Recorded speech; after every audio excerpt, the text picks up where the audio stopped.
Hello and welcome to the Everything is Black and White podcast. It's time for the match preview / match review because Newcastle United have beaten Chelsea 2-0 in the League Cup just a few days before the visit of Arsenal to Tyneside. So myself and John Gibson are going to look back on Wednesday's night game against Chelsea and then ahead to the game on Saturday against the Gunners. John, welcome back to the podcast. I mean, the first thing we've got to say, what a fantastic hand Newcastle United have now been dealt in the League Cup, quarter-final tie at home to Brentford. It is a massive opportunity to get through to the semi-final. We can't underestimate Brentford. Very good side. Thomas Frank is a tremendous manager with very talented players. But we saw last night that sometimes the crowd at St James's Park can really help our players get over the line against talented teams, as it did against Chelsea. And I expect exactly the same against Brentford. Yeah, absolutely. It was, as you said, it was the cherry on top of the cake. Because when you think of the draws we could have had, everybody that was left was a Premier League club, and we could have got one or two of those away. And to get Brentford at home is just about, outside of possibly Southampton, the best draw you could get. And it definitely opens the door to a semi-final. No question about that, which only helps to increase the mood from last night's result, which, by Jove, didn't we need the mood lightening? I mean, my first reaction last night before I got the draw was relief, a wonderful, glorious relief. And then when I got the draw, absolute elation, because I thought, if we've gone through all that last night, so that we then get, I don't know, away to Liverpool, and it would dampen it somewhat. But the draw allowed us to continue.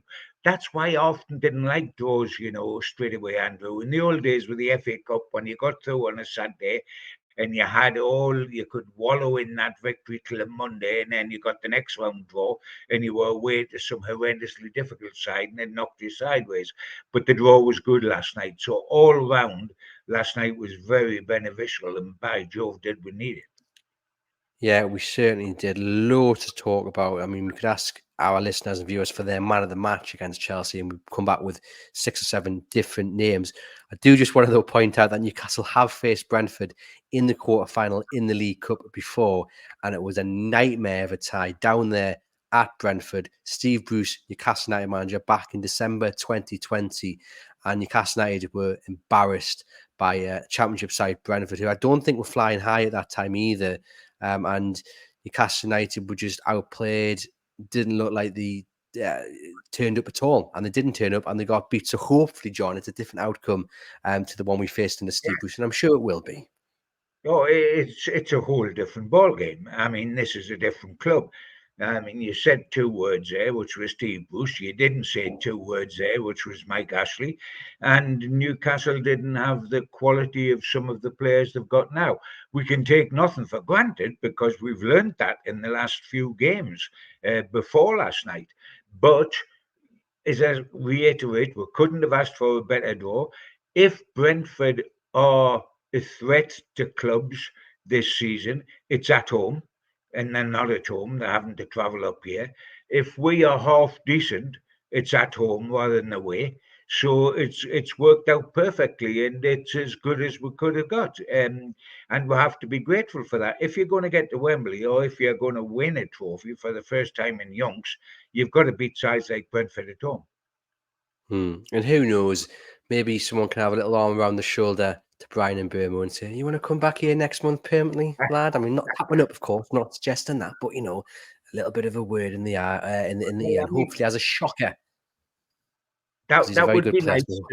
He's a good player, and it would be nice if somebody puts their arm around him and says, "Look at the atmosphere here, mate. You could be playing here next season." But equally, I don't want any Arsenal player putting his arm around Isak on Saturday and said, "Would you like to come down and play for us in the Champions League?" So it swings and roundabouts, isn't it?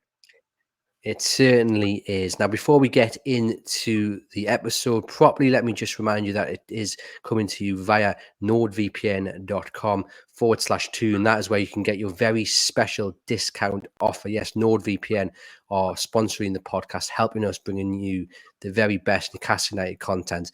And it is a wonderful product to have. Head to NordVPN.com/tune for a very special discount offer for our viewers and listeners. And as I say, I use this myself. And this morning, John, I got a notification on my phone because I'm also using it on my phone. And it said your details have been put at risk by a dark web hack. I mean, I've got no idea what that means other than I got an alert to say you might want to start changing your passwords. And I thought, hey, if that's what I'm paying for, fantastic stuff. So it has actually physically done its job. So I've changed my passwords just to remain safe and secure. Bit of a scary notification to get, quite honestly, but at least I've got the peace of mind that I'm being looked out for by NordVPN. So you guys do hit that link in the podcast description box and get a very, very, very discounted offer for your NordVPN. Right. I mean, last night, John, there was a lot of changes for Chelsea, 11 changes. There was 5 for Newcastle United.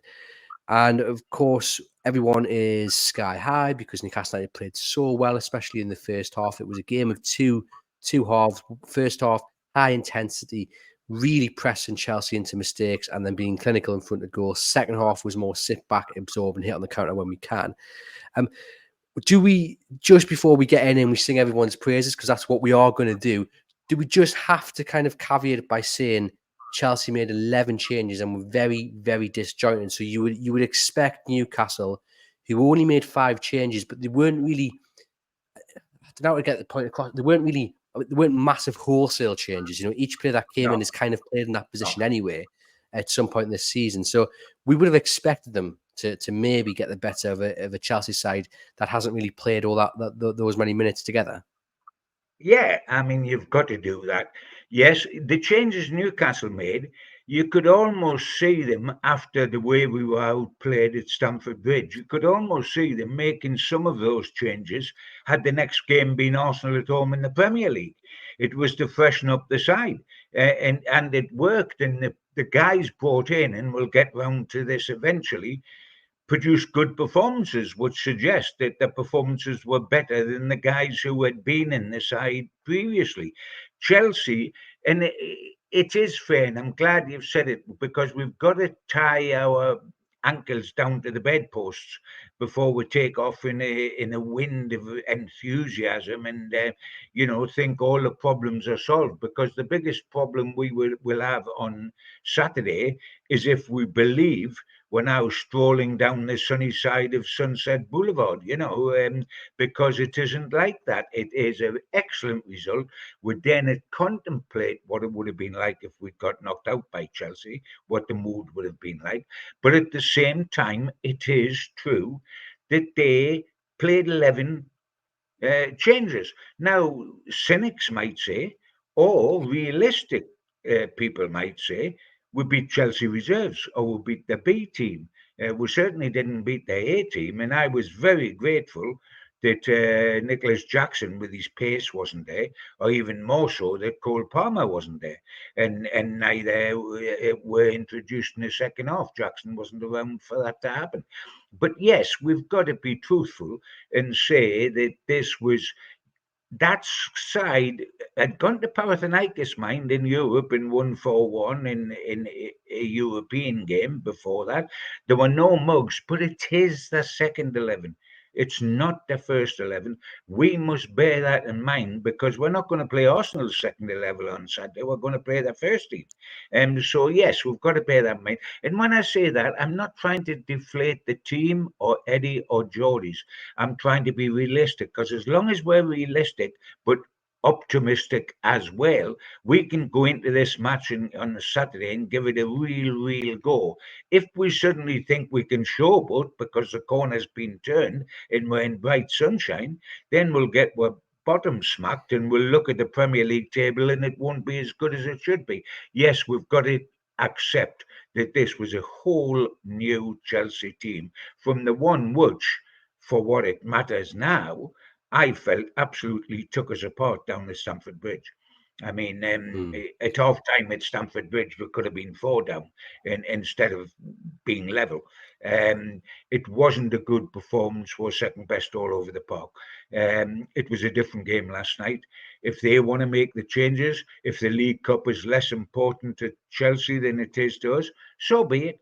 We'll accept that. We still have to go out and win. It's still spent a lot of money putting that side together. They had a World Cup winner in Fernandez in the side. They had a European nations winner in Cucurella in that side. So it was a decent side. It was a game, as you said, if two halves. The first half with double dagger first, won the game for us, a couple of goals in 5-10 minutes. Front foot pressing, all the things we adore about Newcastle United, we saw in that time. And I thought in the second half it was good game management. Throw them the ball, say, come on, we've got a 2-goal lead. It's up to you now. We've got 1 foot already in the next round of the cup.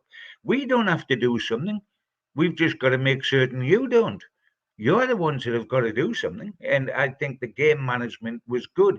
We kept a good shape. We got people behind the ball. We didn't dive in on rash tackles. We saw the game out well. And there was some very, very good performances, which I know you'll be getting onto. And a lot of them were to do with the team changes. Yeah, 100%. And yeah, I know people will be listening and saying, oh, you guys are being negative. But just to reiterate John's point, I think it is about being realistic and not getting too far ahead of ourselves. I said to someone last night on social media that there was a lot to like about last night's performance, but you can only really celebrate it if we now see it on a consistent basis. You know, if we go to Saturday Absolutely. and we're suddenly seeing the defence getting beaten or the midfield not showing up, then we still celebrate Newcastle through the next round, but then you're asking questions saying, well, why haven't you done what you did on Wednesday here against Arsenal? Even though Arsenal, as you say, John, will play their first 11 and it'll be a very different and tough task.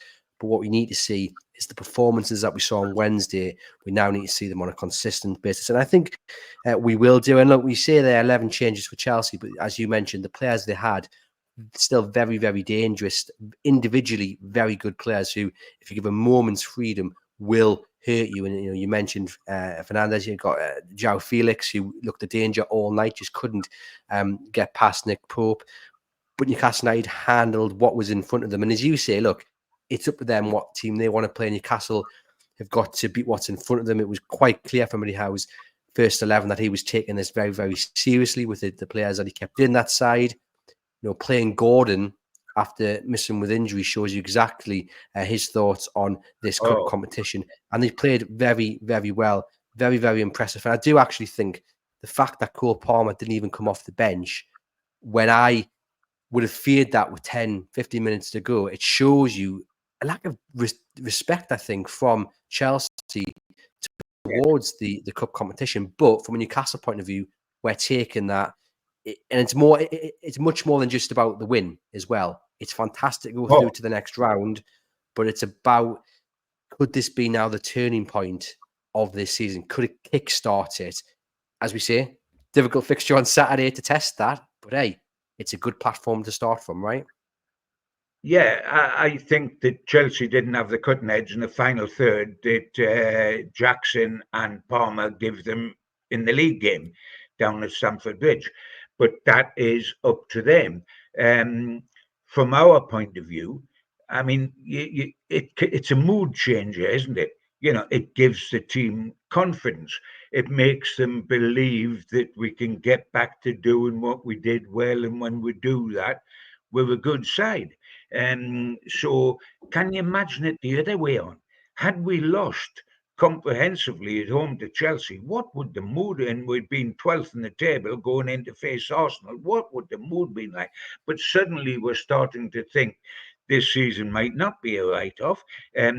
But I want us to take the positivity and all the pluses, and there were many from last night's game, and harness them to a right attitude and a realism that, come on, Chelsea are not, Arsenal are not unbeatable. We are a better side than we've shown, but we've still got work to do. We've got to right some wrongs, because some of the figures, some of the facts, and they're facts, not opinion, Andrew, of the current Premier League form need to be blown out of the water. I mean, we've had no wins in the last 5 Premier League games, 2 points out the last 15, 9 goals scored in 9 Premier League games, and 12th in the table below Forest, Brentford, Fulham, and Bournemouth.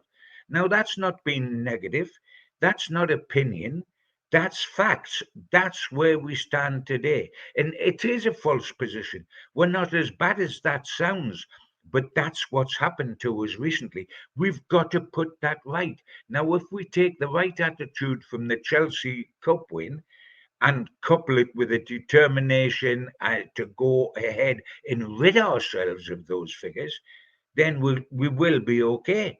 But we've got to do that. If we go out and think we can just flick it around and stroll in the sunshine and get a cigar out, then we'll get our backsides tanned because this is Arsenal. I guess the main question that everyone will be asking, aside from the selection dilemmas, very positive selection dilemmas for Saturday, and we will get onto that in a moment, is whether they can maintain that high intensity press that we saw in the first half against Chelsea, which won Newcastle United the game. You know, Chelsea, in many ways, were their own worst enemy because they continued to do it. You know, when the keeper had the ball time after time, despite the fact he looked so nervous, and Newcastle were getting the better of them. I mean, it started straight away with Anthony Gordon the first minute or so, you know, diving in with a tackle, setting the tone, a bit like that game against PSG with Dan Burns sliding in and what have you. And from that moment, every time Chelsea had a goal kick, you could just see the game plan was clear. Press them, press them, press them. And they could not handle it. And that's obviously where Isak gets his goal from. Can Newcastle United take that into the game on Saturday? Well, they've got to. I mean, we did it the right way around. It's no good against quality players to say, let's contain them and get the half-time level, and then we'll power on and win this game. Because if you haven't got a foot in the game early against quality, then it's very difficult to get a foot in the game. And we started off, as you say, Anthony Gordon going over with a sliding tackle to the far side of that pitch and putting the ball into touch, got everybody up a height, all the fans up a height, the team up a height, and we did terrific from there on. We had the game won by half time. Then it's up to them to change the scenario, and they weren't able to do so. And I thought Newcastle were fine playing on the counter in the second half, and I thought they looked comfortable. But we set our standards, and it was the high press that did for them and did the job for us. And that's when we are at our best. We've got to do it. If we can't play 3 games in a week occasionally, when one of them's the a cup tie, then there's something sadly wrong. We're not overloaded this season with games. We ought to be able to do the high press and take the same attitude into it. You know what? When you start the way you did, and thank you, Anthony, for doing what you did in that first minute, because you won the crowd over 100%. And when we are at home with a 50,000 Geordies behind us, we are a sight to fear, mine. It's when we start slowly, when we pass slowly, when we allow the opposition to get into shape and just kill us off, when the crowd get apprehensive because they don't like what they're seeing. We are a blood and thunder side, an organised blood and thunder side, not a thrown caution to the wind side. We have to play that way to get the best out of us. And we have got to get the best out of ourselves to get some sort of positive result against Arsenal. We can't go tappy-lappying about because they will take us apart at some stage over the hour and a half if we do that. So we've got to take the best of last night and transfer it to Saturday. What I found fascinating last night, and no doubt you'll want us to go into it, were the changes that were made, because in the main, I thought the changes in personnel from the start of the game, I'm not talking about subs, worked an absolute treat and gives Eddie Howe a real problem on Saturday, because do the new kids on the block, the kids that were brought on the block last night, do they start, or do some of them start against Arsenal, or do some of the older established names automatically come back when in truth some of those haven't been playing well of late?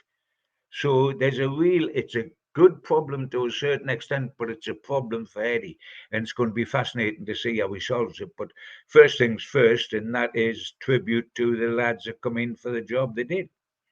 Yeah, I mean, I did ask people last night on social media to get in touch, and I asked them what their starting 11 would be against Arsenal, because, as you say, the changes they made, John, worked an absolute treat, and there's a strong argument that, other than maybe Livramento coming in at right back, that it probably should be the same team that starts on Saturday. And others might even argue that maybe even Emil Krafth keeps his spot over on the right-hand side of the defence. I tell you what, I would play Krafth on Saturday You would? because I thought I wouldn't play him right back consistently for Newcastle United because Livramento is the future of the club and he's the Rolls Royce, while Kraft's your honest, dirty knees defender. But, we have been defending badly and we looked all over the place at Stamford Bridge. What Kraft gives you is a no frills performance. He does what he does, no more, no less. He isn't fancy. He's defensively sound. He plays well against attacking sides, I feel, Andrew. When you've got an attacking side like Chelsea that'll go at you and you need to defend well, and Livramento can get forward and do things and look good. And how much of a Livramento fan I am. I was saying that we can sell Trippier because we've got Livramento, etc. But Livramento is a young boy still watching the game. And while he's a Rolls Royce coming out of the garage, he sometimes, for example, he completely got lost on the first goal down at Stamford Bridge when that superb ball from Palmer inside him. He had 5 yards on Neto on that goal when the ball was played by Palmer. By the time the ball landed behind him, Neto was 2 yards in front of him. He was completely switched off and taken. Now that is Kraft's strength. He's not got in his armory the ability of Livramento, but for pure defensive job, which is a rarity in fullbacks these days, we don't do that job anymore. God rest Frank Clark. We just don't do that job anymore. But Arsenal are going to be tacking wide and they tack well, and they've got. And I would be tempted to play Krafth on that side because he gives you a sense of comfort that you're not going to be ripped apart. I'm talking about horses for courses. Livramento is the boy that is the first team guy. But for this game, I would be tempted to go with Krafth because I thought Krafth was terrific. I thought Kelly was absolutely marvellous. Is the left-sided centre half. Big Dan Burn was burned down at Chelsea. I mean, the pace of Jackson, who I know wasn't there last night, and the pace of thought of Palmer, he was a corkscrew. He was disappearing into the ground. Burn, he was just out of his depth. Kelly is much quicker than Dan. He did a terrific job. And of course, they're quick and nimble in the attack, Arsenal. He did a terrific job, and there was two outstanding blocks from him.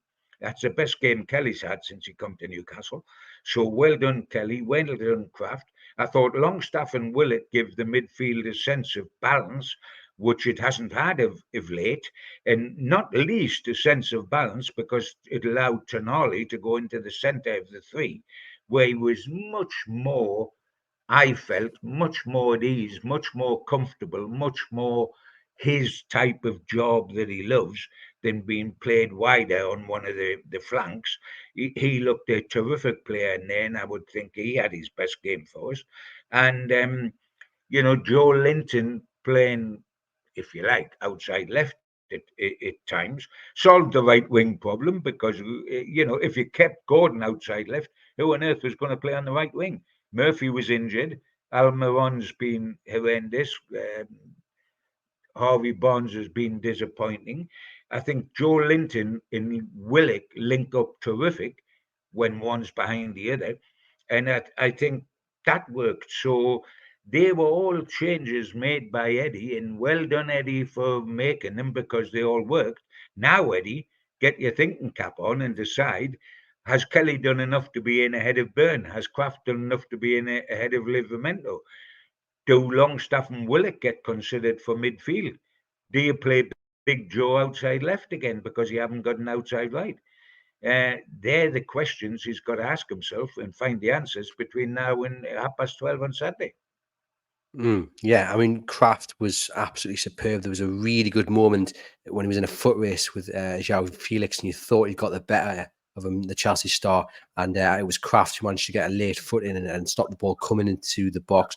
Lloyd Kelly, I think I just want to pay a bit of a praise to him because he started the game. He looked a little bit nervous. He looked like he was just trying to find his feet because it's the first time he's really had a chance to show what he can do. He gave the ball away pretty early on, and Dewsbury Hall had an effort and nearly scored. But he composed himself and he came into the game after those kind of opening 20 minutes. He looked very strong. Like you say, the pace he's got, John, but you mentioned there the two really important blocks. Really, really impressed with him. And if I was picking the team for Saturday, I would be bringing in Lloyd Kelly for Dan Burn to start alongside Fabian Schär. I think Fabian Schär didn't have the best of games again or against Chelsea. Got booked early on, then totally misplaced the clearance, which allowed Felix to get a shot, which thankfully went over. But I think if it was me picking the team on Saturday, it would be Fabian Schär alongside Lloyd Kelly. Although you could argue maybe Livramento comes in at right back and Krafth maybe comes in for Fabian Schär. I don't think that's going to happen. And to be honest, John, it wouldn't surprise us if Dan Burn comes back in and it's Schär and Burn is the centre back pairing. In the midfield, as you've mentioned, Tonali sitting in the middle he was absolutely brilliant. Absolutely brilliant. And we've long called for that just to see how he could do. 37 passes out of 41 attempted, so he had a 90% success rate. He really controlled that midfield area. And as you say, he was allowed to because of the balance that Longstaff and Joe Willock brought to the side. That leads you to the big question, though. Does Bruno sit out against Arsenal? For what it's worth, I personally would sit him out and I would leave him on the bench. I don't think Eddie Howe is going to drop his captain, though, for what is a massive game against Arsenal. Always a bit of needle, especially over recent seasons. Remember last season, he's not going to drop Bruno, even though there's a very strong argument for that to happen. I think that's absolutely true. I don't think he'll drop Bruno. I thought, to be fair to Bruno, when he come on, I thought he did well. He come on and he didn't take the centre. He didn't take the centre role, which he's done before, and dominate with his personality. That he can do what he likes, and everybody else fits in round him. No, Tonali was left in the position he does well, and if Longstaff or Willock is not going to make the team, the one that doesn't make the team has every right to feel a bit unfortunate, a bit unlucky, if you like. But I think it could well end up with Bruno on the right of the three, Tonali in the centre, and Willock on the left because of Joelinton playing higher as a left winger. And Willock goes well with Joelinton, and Willock's playing against Arsenal. Might that give him a bit of an extra edge? He was brought up in the club, an extra edge to want to do well. It would be a very unfortunate to Longstaff, but it would be very unfortunate to Willock if he was the one left out. Yeah, But I mean, I and think that's he'll how play Bruno. I think that's he'll how Eddie play Howe's Bruno, going to. right? Yeah, I think there's a lot of questions for Eddie Howe on Saturday, and it's Joelinton is only good on the left if Willock's behind him. That seems to be the reason he performs really well. I know it sounds it's not that simple, but when you look at the evidence, maybe it is. So it's whether you want to get the best out of Joelinton on the left, and to do that you have to play Willock. But people are arguing, well, actually, when Longstaff's in this team, Newcastle tend to do quite well because he just gets on with it. He doesn't do the flashy stuff. Okay, maybe he dilly-dallies on the ball a little bit too often for my liking, but Newcastle United seem to be better as a midfield setup with Longstaff in the team. So what do you do? It's not just about Bruno. It's not just about Longstaff or Joe Willock. It's about the benefit those players can have on the players around them. And it's a really difficult one because I do think if you want Joelinton out on the left, you have to play Willock. But I can also see the argument that Longstaff allows that midfield to tick. But then Bruno is arguably the best midfielder they've got. So what do you do? Well, I would certainly, in the absence of Murphy not being a contender on the right, Almiron being well past his sell-by date, and Harvey Bonds being disappointing in my eyes, I would play Bruno left and Gordon right against Arsenal. And I mean, if you were really brave or you were really a Las Vegas gambler, you would go with the same middle three because it works so well, and you would go Longstaff, Tonali, and Willock. But I don't think for one moment that Eddie will do that. I think he will bring Bruno back. In my way of bringing Bruno back, and I've already said it's a shame for Longstaff, but I think he would probably go Bruno, Tonali, and Willock. The one thing you've got to do is leave Tonali in the centre of the three, because that's what he is. We paid 52 million for him. Let him justify that. Give him a chance.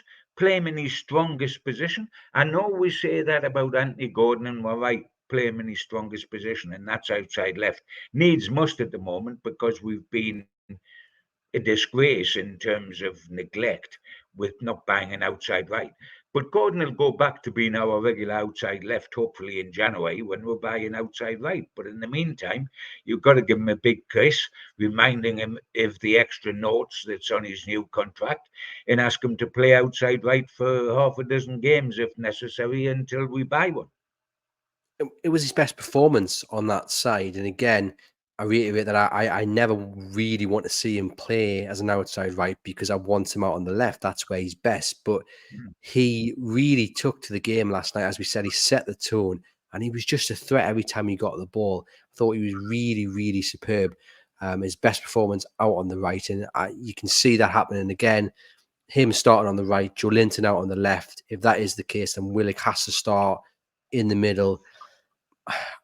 Longstaff can feel very hard done by. I don't think it would have been. I don't think it'll be universally accepted that he drops to the bench and Bruno comes in. But I do think that is what will happen. I could also potentially see Willock starting on the bench and you bring him on later on the game with a bit of legs, a bit of pace, because we saw last night there was one particular moment where he got the ball in the second half and he just went for it, and Chelsea was struggling to keep up with him. But then do you do that to the detriment of Big Joe? I'll just read you, John, some of the responses I got over social media when I asked people for their starting 11. We've got Dan saying, definitely worth the go. It was nice to have some pace at centre-back with Lloyd Kelly. Mike says Bruno has to start on Saturday. Gordon doesn't look half the play on the right either. And Howe won't drop Dan Burn. Ashby says, I try Bruno for Longstaff, keep Sandro central, Gordon on the left, put Joelinton on the right, but we need to have a best player for each position playing there. Kelly at left centre-back, definitely. He has a bit of pace, which we've been lacking. Daniel says they've earned it, i.e. should he play the same starting 11? He says they've earned it, let's be honest. So I think by rights, they should be picked again. The Mad Magpie says, I think a similar side against Arsenal. Definitely we had an actual midfield with Big Joe dropping in from the left wing to help out when we didn't have the ball. Tonali playing centrally made a huge difference. Rian says Bruno comes back in. He was very good when he came on, but maybe Tonali to the centre, Bruno to the left or the right of the midfield three. Leon says it's been crying out for Kelly at centre-back for a few weeks now. Pat says Kelly offers much more speed at left centre-back for recovery runs, so he should start on Saturday. So a lot of people want Kelly to start at left centre-back. The majority saying Bruno comes back in on either the right or the left. The majority seem to be saying on the right, and Willock stays on the left of the midfield three. Let us know in the comments what you would do. John, just nail it down, your midfield three for Saturday. Yeah, well, my whole team, Pope, back four, Krafth, Shaw, Kelly Hall, midfield three, Bruno right, Tonali, Willock left, forward line, Gordon right, Isak and Joelinton. And may I say, I do think Longstaff is very, very unlucky there. But you could also say Livermento's unlucky there. But I think you've got to encourage people like Krafth. If he produces a performance like that, he's earned the right, and he's a Swedish international, And I don't think he would ever be the answer consistently at right back for us. But horses for courses for this game, yes. And may I just mention, while we're doing the team, that we're taking it as granted now when it's absolutely right. But Lewis Hall's looking a proper player now. I mean, he is looking a proper player. We've waited to see the proper player because he's got a little lad's face, and because in some ways he's got a little lad's build, which is more like Wayne Rooney than it is like some, um, chiseled hunk. We think he's a little lad that's just come out of the under 18s, and at times he's defended that way. He's always been good on the ball, but he's looking a proper player now. He's got vision. He's got time on the ball. He's got that split second not to panic and get your head up and pass. And defensively, he's come on a ton. We've had a left back problem at the club for quite a while, and I think Lewis Hall's is beginning to get rid of that problem for us. And I think good on him after the tough start he had when he was on loan at Newcastle United. Good on him. He's shown great character. And I think while we all worried about him when he initially come, we should now stand up and say, well done, son. Take a bow. You've done well. You end the team on merit. We don't even talk about who should be left back now. We don't say, should Kelly come in there? We're missing Target. And, for the old days when Dummett was the left back. We've got a left back. And so well done, Lewis. Yeah, he was tremendous again, and it's nice to see him getting that praise and doing it on a consistent basis because Lord knows there's been opportunities for the likes of Barnes, Miggy, Almiron, all stake a claim in their relevant positions in the team, and none of them have done so. But the one man who's done what's been required of him is Lewis Hall. So fantastic to see him getting on with the job and just putting in top performances week in, week out. That consistency is absolutely key. It is a big game on Saturday, a very, very tough opposition, but Eddie Howe will be rubbing his hands at the prospect of facing Arsenal. I think he'll be rubbing his hands at the prospect of choosing his team because there's so much competition, and they'll be going in there full of confidence. And we've mentioned Lloyd Kelly, John, and we've mentioned just how well he performed after maybe a nervous start. Just want to play you a clip from Eddie Howe's press conference regarding Lloyd Kelly. This is what he had to say about his performance. Again, that's an example of why we signed Lloyd, because he's got that ability to play two positions. Left back he's played already. This is his first real game for any length of period at centre half. I thought he did really well. He's got the athleticism and the physical qualities to really help us, especially in games like tonight when we're pressing high up the pitch. So really pleased with his performance. It was a big game for him, wasn't it? Because he's handed the start, and there's been questions over his fitness, questions over whether he was the right choice in the summer, or of course was a very disappointing transfer window. We've talked there about players not really taking their opportunity when it's been handed to them. But I have to say, I've been impressed every time I've seen him when he's come off the bench. He's very good in the air, I think, although some people might not agree with me because some of the comments last night were saying if he comes in, you lose that aerial presence that Dan Burn has. But I think he's quite good in the air, to be quite honest with you. But what we saw from him last night was a player who I think knew this is his chance to really stake a claim for a starting place in this team. And for me, he's done enough. He has to start on Saturday, right? Yeah, for me, absolutely so. He's got off to a slow start to his career up here. And partially that's because is he a left back or is he a left-sided centre half? He's both, but which is he better at? And so there's been that come into the situation. He was a free transfer, which meant he suffered in the way the window suffered. We didn't sign any big stars. He was a free transfer guy. He couldn't get in the Newcastle team automatically at the start of the season. He's come in now. He's obviously much, much quicker than Dan. He's not as tall as Dan, but that's not the answer to all our problems because Dan brings problems with him. The height's a big asset, but the lack of pace and his legs is a big detriment, and that's something Kelly's got. And Arsenal are going to be quick round the box, and they're going to be one touch, and they're going to be quick, and they're going to run off people, and that's not the greatest situation in the world for Dan. And I think Kelly is much better equipped to do that job. And I mean, there was people down, and you talked to a lad from Bournemouth on the press side. There was people down there that said Kelly is an England player in the waiting. That was the Bournemouth opinion of him when he played down at Bournemouth, and that a move to a big club like Newcastle could kickstart that. Well, let him kickstart his club career before he kickstarts any international career. But that was a good move last night. It was a good performance from him, and I would definitely keep him in the side and let him try to build on that, because that's very, very important. Isak, the goals he's been getting in the last couple of games, etc., will have done him an awful lot of good, because he hasn't looked himself. That is back to him looking as if he is a goal-scoring centre forward. So there are a lot of good signs for Newcastle. But I want to reiterate, we Geordies are knee-jerk. We lose a game we're in the depths of despair. We'll win a game and we're marching on Europe, literally. And, most of life is in between there. Most of life is in the grey areas, not in the black areas or the white area, and no pun meant there.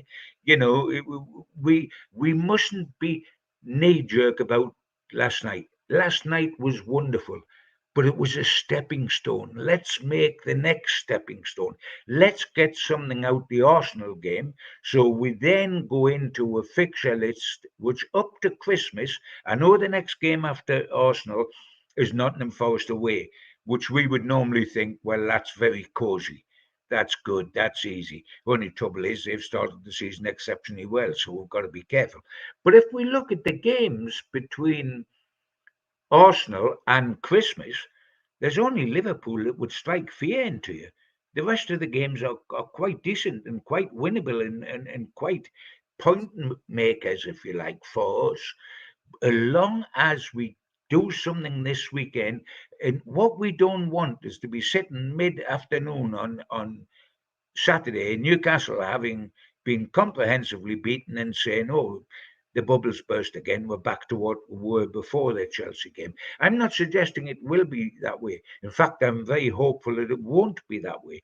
But we've got to have the right attitude and not just think the corner's turned. We all turn up on Saturday, the fans, the press, the players, the directors, and we all sit in the sunshine for an hour and a half and come away, and that's 2 successive wins in about 4 days. Football's not like that. It is especially not like that when you're playing Arsenal. Yeah, we need to keep that momentum going. That's the important thing.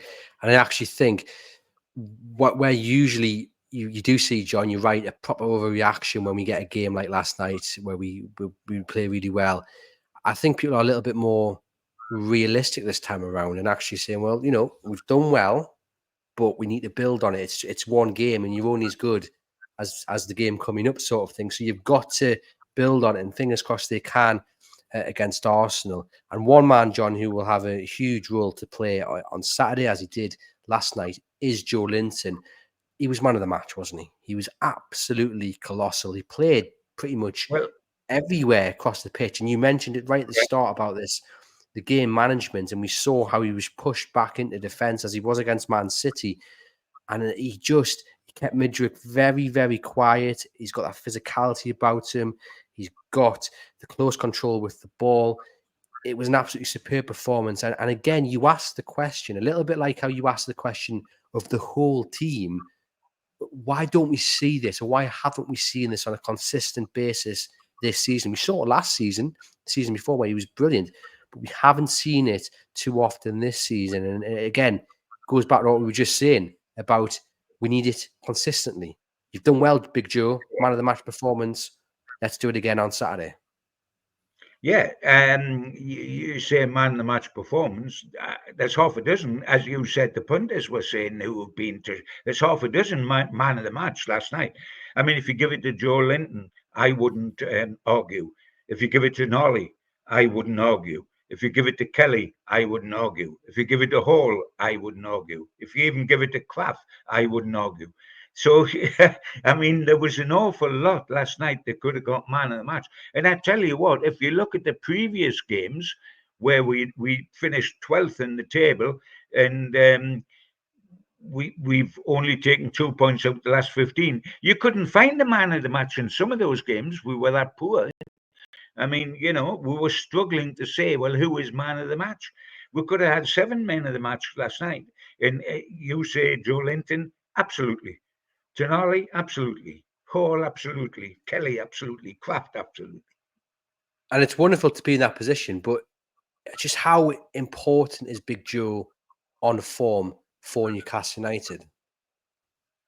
Very, very important. He was our Colossus. He was the man when he got that bad injury and was out for a while, and there was talk that he might not stay at Newcastle United, that he might go.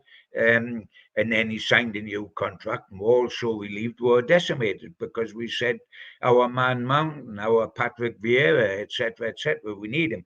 But I tell you what, we're in a situation, and I'm emphasizing it because we're in a situation where the plus is we're virtually as close as damn it to the semi-final of the League Cup.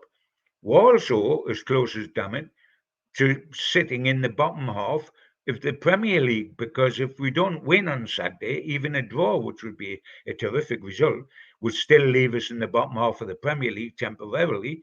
So we're in a peculiar situation. Joelinton is absolutely important to this team.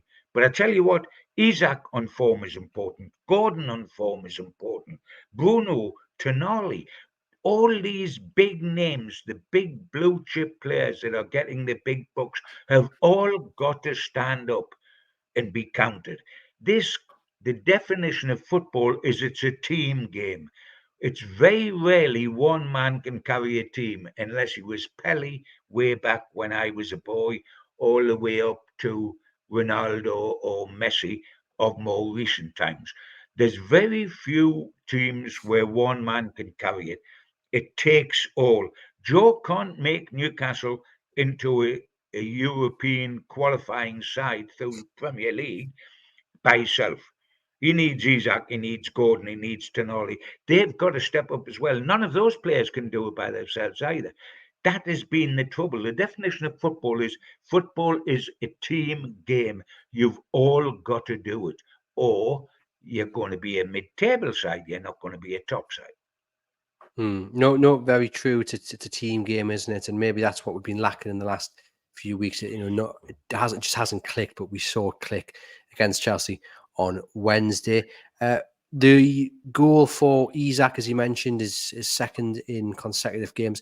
How important for him is it to keep on scoring? I mean, I know it's important because it wins you games, but just in terms of the feeling within him, because he's missed some big chances. He's had that injury layoff. He was criticised down Stamford Bridge for not passing the ball. He missed a couple of chances against Brighton. So to now have 2-2, that's a massive confidence boost for him, isn't it?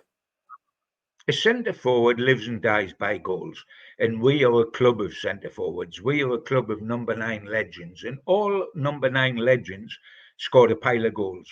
Whether that was Jackie Milburn, Super Mac, or Big Allen, they score a pile of goals. And he got 25 last season. Now, immediately, in this season, for a long period, he went with that 1-goal tap in against Spurs. People start criticising him. It doesn't matter how much ability you've got, how silky smooth you are. If you don't score goals and you're playing as a number 9, then you will be criticised. You need goals. That is one of the things that has been said about Arsenal. If Arsenal lack anything, they lack a number 9 who whacks up a load of goals, because they don't play that way because they need one. And that, by the way, is one of the reasons why Arteta would love to take Isak back with him on the coach to London after the game on Saturday, because he is a modern day Thierry Henry. in ability, and he needs a number 9. I mean, if you look, Man City won things in between Aguero and Haaland. They still won things without an honest-to-goodness striker who piles up the goals, but they look that much better in terms of winning ability. Forget they went out the League Cup. That's going to be bottom of the pile in the list of priorities to Man City. It really is. But they've got you need a centre forward that scores goals. And however clever a player Isak is, however talented he is, however easy on the eye, he's got to put the ball in the back of the net because he's your number 1 man to do that. His position, centre of the field, up top, that's the position where you get your most chances and you should get your most goals. And so it is good to get him back scoring again. Certainly is. And we finally got to see a little bit more of William Asula. We've been crying out for him to get more than a couple of minutes here or there, and he had about half an hour. And I tell you what, John, I was really, really impressed with him. He had that effort that came back off the post, but to show the composure, to run the defender, then turn the defender and hit it with his left foot, he was so unlucky not to see it head in the back of the net. But more than that, he made the right runs. He was strong. And there was a moment as well when I think it was Anthony Gordon came down it was Tino Livramento actually, came down the right, and instead of passing it to Sula, who'd made the right run, he passed it more over to the left, and it went out for a goal kick, didn't amount to much. And he turns around and he was absolutely fizzing. You think, a young man who's been at any minute coming to the side, he just wants the ball. He's not afraid to raise his voice and say, I should have had the pass there. That's what you want to see in your centre forward. We've all heard the stories about Alan Shearer and what have you. That really impressed me. But just, he won the first header within the first few minutes of coming on the pitch. That was a big moment for him. And look, I'm not going to get ahead of myself and think he's going to suddenly score 30 goals in the next season or so. But there was enough there for me in that half an hour to think that he's got something about him. And it would have done him the world of good as well. Okay, it would have done him even better had he scored. But just to get half an hour, to have that shot on goal, to get a feel for it, to get in the faces of the defenders, I think he would have gone home very, very happy. I think we saw a little bit of what made Newcastle decide to have him bring him in while he was still within a decent price range, etc., etc. I still think it's debatable whether that was good business because I've an argument for a totally different day. But we needed, I think, a number 9 of experience that can score goals to take off Callum Wilson's position in the pecking order and back Isak. But we did see a little bit of what Asula's got, the reason why Newcastle United bought him. He is residing in the land of number 9 legends, so let's not knee-jerk ourselves into thinking, well, here's another one. And he might turn out to be that, and pray God he does. But let's not burden him with the expectation that he's going to be the number 9. It's the next cab off the line to follow Shearer and Supermac and Jackie Milburn and Les Ferdinand. They're big boots to follow. He showed glimpses of promise, and I'm delighted with that. But let's keep it at glimpses of promise and let him build on that in the same way as let's keep it at glimpses of the old Newcastle against Chelsea in the Cup and leave it at that and ask for a bit more on Saturday and then a bit more at Forest from the team and not just Asula, and let's build on it. Let's not knee-jerk up and down. I mean, we, and I say we because I'm talking of all Geordies, you, me, all the fans and everybody else, we live life on a pogo stick, don't we? By the up or down, or up or down, or up or down. It's the life of Geordies. And the reason is quite simple. We've had an awful lot of downs over an awful lot of times. So when we get nip up, we cling to it because we're desperate for it now. And we're desperate to win something again, etc., etc. And last night represented the best chance this season of winning something, because we ain't going to win anything in the Premier League. In the FA Cup, we've got to start all the way back from the third round. We're on the verge of the semi-finals here if we don't get ahead of ourselves. So, this is still our best chance. So the relief is huge. Let's build on it. Let's make something of it. Let's not be back in the depths of despair on Saturday night again and thinking, oh, we're going to go to Forest. Please don't let us be humiliated by Chris Wood and Elliot Anderson. So, let's do some sort of business again at the weekend first. Yeah, fingers crossed that does happen. But there is one thing they will definitely need to improve on. As good as the performance was against Chelsea, there were still moments, John, where the defence was horrendously exposed, and partly because Newcastle were pressing so high. So it's a bit of a risk and reward strategy. If you manage to press high and win the ball, and then you take your chances which come from that, then brilliant. And being exposed at the back isn't that important, but you do fear that Arsenal, their first 11, might take a little bit more advantage than Chelsea did. And there was 3 or 4 moments, but the one that stood out for me was when Felix had the ball. He picks it up and he's allowed to run forward. He passes it out to the left to Midrick, and he's then just allowed to literally, well, not he does, he just walks into the box. You've got Fabian Schär doing this and pointing behind him. Longstaff kind of doesn't follow him either. And thankfully, Lloyd Kelly jumps in and wins the ball, because otherwise that's in the back of the net. And there was a couple of examples of that when the gap behind the midfield to the defence just allowed the likes of Felix to get the ball. He had freedom.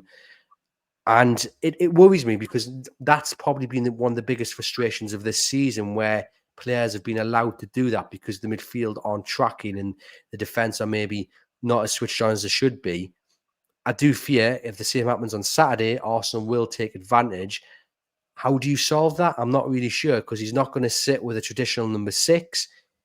It probably comes down to, if you're going to press high, John, then you need to make sure you take your chances if the ball comes to you, so that if you do get exposed, if the defence can't stop you, you concede, but you've still got a 2-goal lead, sort of thing. Yeah, absolutely. And you've hit on to the next step from my point of view. You've highlighted by talking about the chances we give up at the back. And if you high press, you've got to score the goals to make it worth taking that gamble. I come back to, we're going into the Premier League and we've scored 9 goals in 9 Premier League games. We've got to improve that figure. And that figure doesn't take in the Chelsea situation. We've got to improve that against what in theory is the second best side in the Premier League, because they've finished runners up to the same winners over the last 2 seasons. So it's difficult. And there will be people that say, look, Chelsea gave up the 2 goals that we scored in that 5-minute period.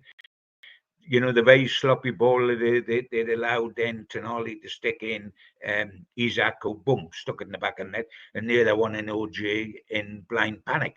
We've got to clinically make goals and take them, because 9 in 9 is in the Premier League this season is nowhere near good enough. We scored 85 in the Premier League last season. So we've got to take our chances again, which is why I'm pleased Isak is starting to score goals, because we need to take our chances. We need Anthony to start scoring again. He got in double figures last season, which is wonderful. Tonali could do what he did on his debut against Aston Villa if he wants. That would be a great help. We've got to score goals. There is room for improvement, but we saw the first shoots of it against Chelsea, that we might be getting back to old habits. But we've got to show them again. And I've got to emphasise, this is a different ball game, Andrew. Arsenal's first team is a damn sight better than Chelsea's second team. And that's who we're facing. If we'd come home, like if we'd come home to Brentford, that's a draw we've got in the cup. If we had Brentford in the Premier League at Newcastle on Saturday, I would really be cooking on gas, thinking we can build on this Chelsea result, etc., because you would have a real opportunity to drive on. Arsenal first team is better than Chelsea reserves. And Arsenal's first team is arguably better than Chelsea's first team that took us to bits, because Chelsea have got 2 goalkeepers who are frighteningly poor with the ball at their feet. We talk about Nick Pope with the ball at his feet. What was Sanchez and Jorgensen last night? I mean, they're frightening with the ball at their feet. And their back 4, whether it's the first team or the reserve team, give you a chance. So Arsenal will be a lot tougher than that. Let us not underestimate the challenge ahead of Newcastle. But Newcastle can make it a challenge now. with the confidence they got, and they can challenge Arsenal instead of. I mean, it doesn't bear thinking about if we'd got knocked out of the League Cup and then have to face Arsenal. Dear, oh dear, oh dear. We can challenge Arsenal, but this will be tough. Make no mistake about it. It certainly will be. They made 5 changes, Arsenal, in the League Cup against Preston North End, which they won 3-0. Sorry, they made 8 changes. Newcastle made 5. But they still played the likes of Marino and Martinelli. I mean, Marino is going to be the interesting one. We all wish he'd stayed longer. He's some player. Are you intrigued to see him back at St James's Park? Yes, I'm intrigued, and I hope he has a nightmare. Because if you leave Newcastle, then as far as I'm concerned, you're on the other side. I mean, I used to go down and watch Supermac play for Arsenal against Newcastle and hope they had a nightmare. Unfortunately, he scored 3 against when we lost. Marino is a good player, good lad. I don't mind if he has a terrific season. He scored the other day, but I don't want him to have a good game up here, because this is all about Newcastle United, and that's my love. And Arsenal's not my love, and ex-Newcastle United players aren't my love. Current Newcastle United players are my love. So it'll be intriguing to see him. I don't want to be suitably impressed. Yeah, no, me neither.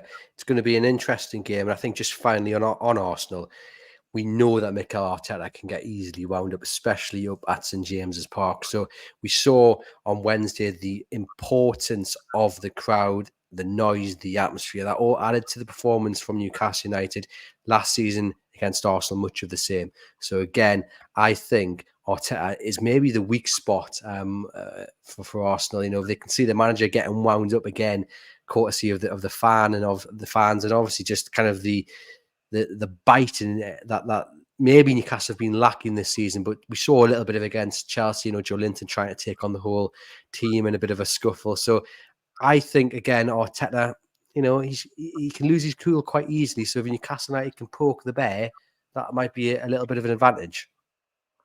It would be nice. It would be nice. I'm not an Arteta fan because he gets up my nose, but I do think I've got to give him some credit. I think he's made this Arsenal team from a team of pretenders to a team of genuine challengers to Man City. I've got to give him that credit.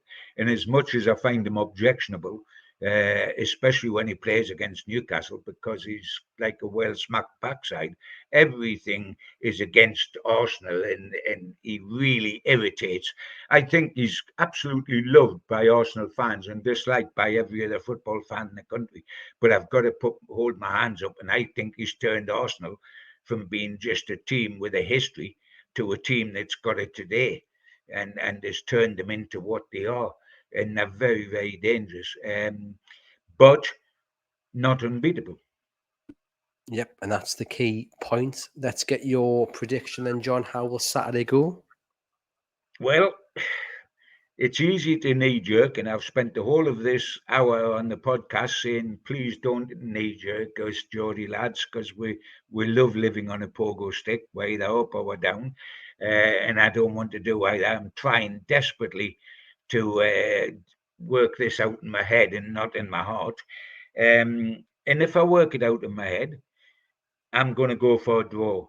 But I think a draw would be a terrific result. It would be the same result as we got against Manchester City at home, which was a great result. And I still think, although Liverpool have done so well so far this season, the top 2 sides in the Premier League, in league matches at the moment, are Man City and Arsenal.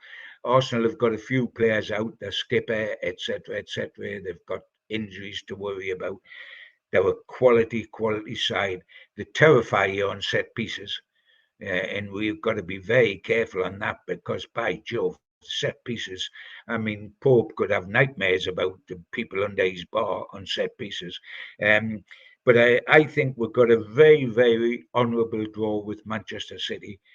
And I believe we can get a very, very honourable draw with Arsenal. Of course, I want us to win. But what I don't want is to lose. And a lot of sides can lose to Arsenal. I'm going to take a draw. Yeah, I'm going to take a draw as well. I think it'll be a good game. I think Newcastle United will really put in a good performance and build on what we've seen in recent weeks, the trip to Stamford Bridge aside. I'm going to go for a draw. I think it'll be a really good atmosphere, of course, in the heart. We hope that Newcastle United can pick up all 3 points, but a point would certainly be not to be sniffed at. John, thank you as always for providing the match preview. Hope you guys have enjoyed it. This podcast is brought to you via NORD VPN. Click the link in the podcast description box to get a very special discount offer on your NORD VPN plan. It's a no risk sign up as well, because you can get your money back. There's a guarantee, 30-day money back guarantee. So all the details are there in this podcast description box. Head over to chroniclelive.co.uk for all the latest Newcastle United news as well. Give the video a thumbs up, leave us a rating and review. Enjoy the rest of your week. And for myself and John, we'll see you guys next week.